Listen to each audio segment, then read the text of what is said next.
The film begins with a black screen and the ominous sound of a low mechanical hum. Gradually, the screen fades in, revealing the dark, vast expanse of space.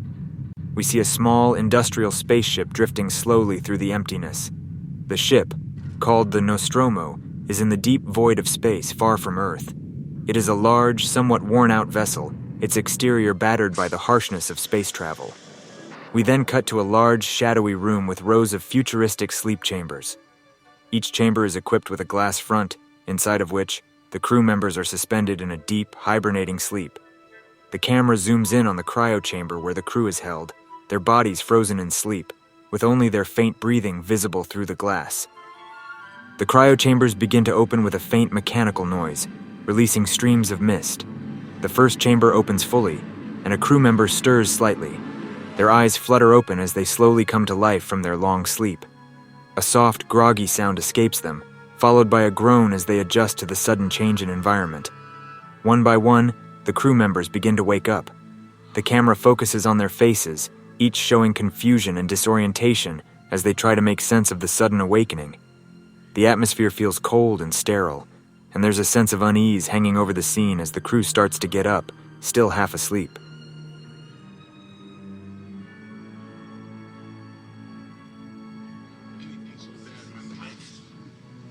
The scene cuts to a small shuttle, separated from the Nostromo, as it begins its descent toward an unknown planet.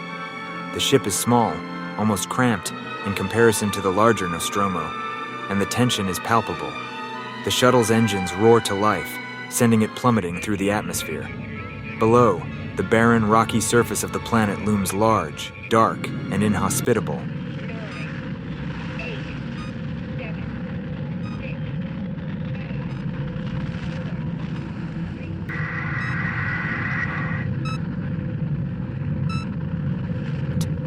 The shuttle lands with a heavy thud, stirring dust and debris from the cracked surface.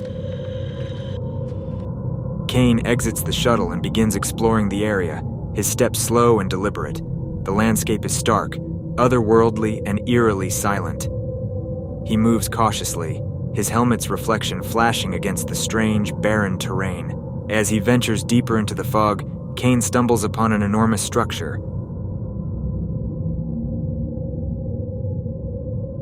Then, Kane discovers something strange. An enormous chamber filled with rows of strange leathery eggs.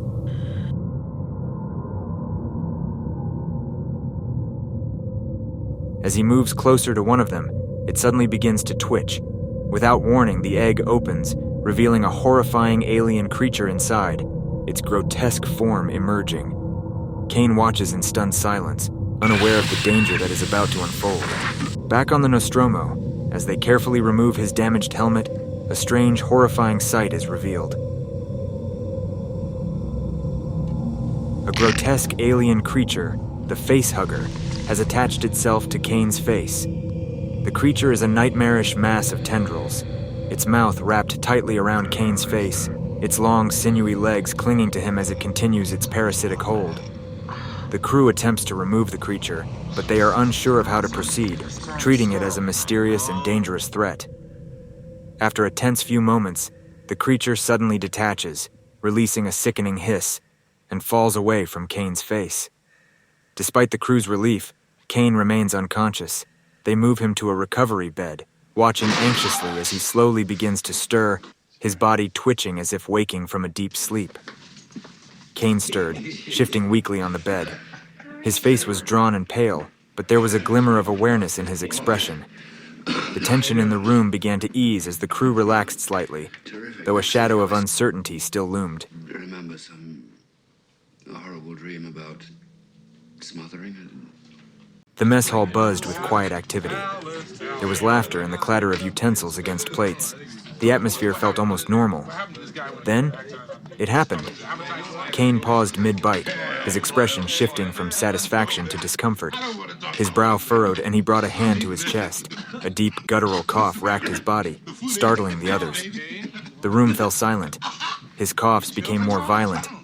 Kane's face contorted in agony, his veins bulging against his pale skin.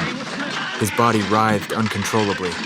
Blood sprayed across the table in a sudden, explosive burst.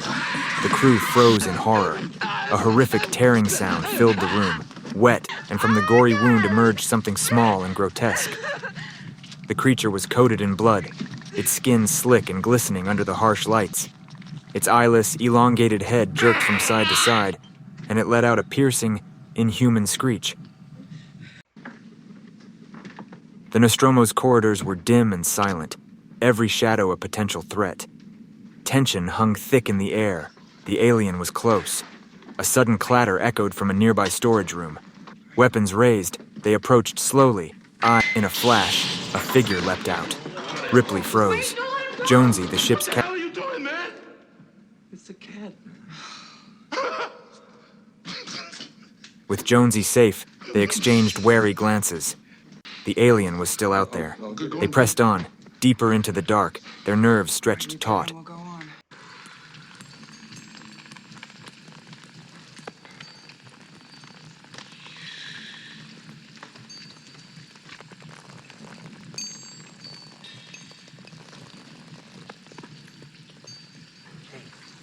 Come on, Jonesy.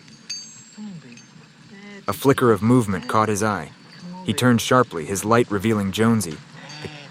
But then, something shifted behind him.